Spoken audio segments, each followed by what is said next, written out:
I never used to believe in horror stories. Ghost tales, urban legends, creepy Reddit threads. I thought they were all exaggerated. But after what happened during my last year of high school, I can't sleep without double-checking the locks on my doors. It started on a rainy Thursday in late October. The kind of day when the clouds hang so low it feels like the whole sky is pressing down on you. I was in my last period, history class, just waiting for the clock to hit 3:15 so we could get out for the long weekend. The rain was tapping against the tall windows, and our teacher, Mr. Howard, was droning on about the Cold War, his voice blending with the sound of distant thunder. Then the announcement came. A sharp crackle of the loudspeaker cut through the room, followed by the voice of our principal, shaky, rushed, terrified. "Attention staff and students, this is not a drill. I repeat, this is not a drill. Initiate full lockdown protocol immediately." The room went silent. No one moved at first, not even Mr. Howard. We'd had lockdown drills before, but something about the way the principal's voice cracked sent chills through me. He didn't sound like he was reading from a script. He sounded like he was begging. "Everyone against the wall, now!" Mr. Howard snapped out of it, slamming the lights off and locking the classroom door. We shoved our desks aside, huddling in the far corner away from the windows and door. The only light came from the dim glow of emergency exit signs in the hallway outside. At first, it was just silence, the heavy kind that makes your ears ring. Then, faint footsteps echoed down the hall. Slow, deliberate. "Someone is that security?" someone whispered. But the steps were uneven, too slow, too heavy. Then came the sound that will haunt me forever. A laugh. It started soft, almost like a chuckle, then grew louder, jagged, manic.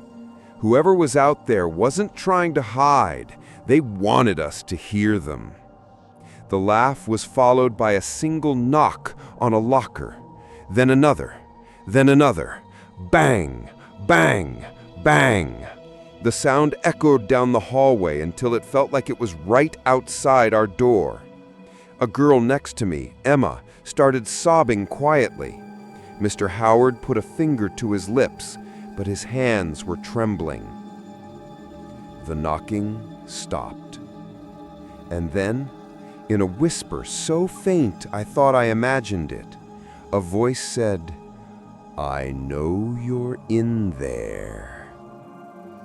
I held my breath.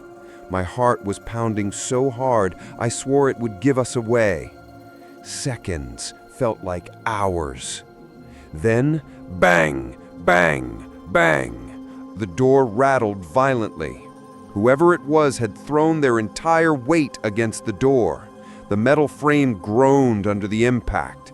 Emma let out a scream, and instantly, the pounding stopped. Silence. We didn't move, didn't breathe. Minutes passed, or maybe seconds, before the loudspeaker crackled again. A calm female voice this time. "Lockdown is lifted. All students remain in classrooms until escorted by staff." Mr. Howard hesitated, but finally unlocked the door. The hallway was swarming with police officers. They told us someone, or something, had been seen wandering the halls. No one had been caught. No one knew who it was. I thought that would be the end of it, but it wasn't. The cafeteria incident. The following Monday, everything felt wrong. The school tried to act like things were normal. Teachers teaching, kids joking about the psycho in the hallways, but there was a heaviness in the air. Second lunch period, I was in the cafeteria with my friend Ryan. The rain hadn't stopped all weekend, and the windows were streaked with water, the world outside gray and blurred. That's when the lights went out. A collective gasp filled the room, followed by nervous laughter. Power outages weren't uncommon during storms. But then, every door in the cafeteria slammed shut. I swear I felt the air pressure shift, like the building itself had inhaled. A high-pitched feedback screech blasted from the intercom, so loud it made everyone cover their ears. Then, silence. And then, a scream. Not from the cafeteria, from the hall outside. A scream so raw and distorted, it didn't sound human. It rose and fell, echoing through the vents. Kids started crying. Teachers yelled for everyone to get down, to stay away from the windows. I crawled under a table with Ryan. The cafeteria was black pitch, except for occasional flashes of lightning through the windows. Each flash lit up terrified faces, frozen in mid-panic. The scream came again, closer this time, followed by pounding footsteps. Something or someone ran past the cafeteria doors, dragging metal along the floor. The sound was unbearable, like nails on a chalkboard, but deeper, heavier. Then came the whispering. I couldn't tell what language it was. It was low, muttered, overlapping voices, like dozens of people whispering at once, all around us. Ryan grabbed my arm. His nails dug into my skin. "Do you hear that?" he hissed. Before I could answer, a shadow passed by the window. Tall, thin, not moving like a normal person, jerky, twitchy. Its head turned sharply toward the glass, and for a split second, lightning lit up its face. It had no eyes, just hollow sockets staring straight into me.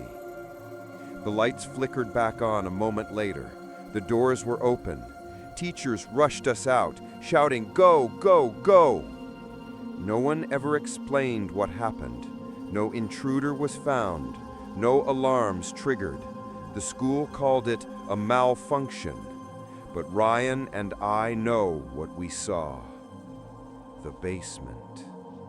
I thought I was done with that place after graduation.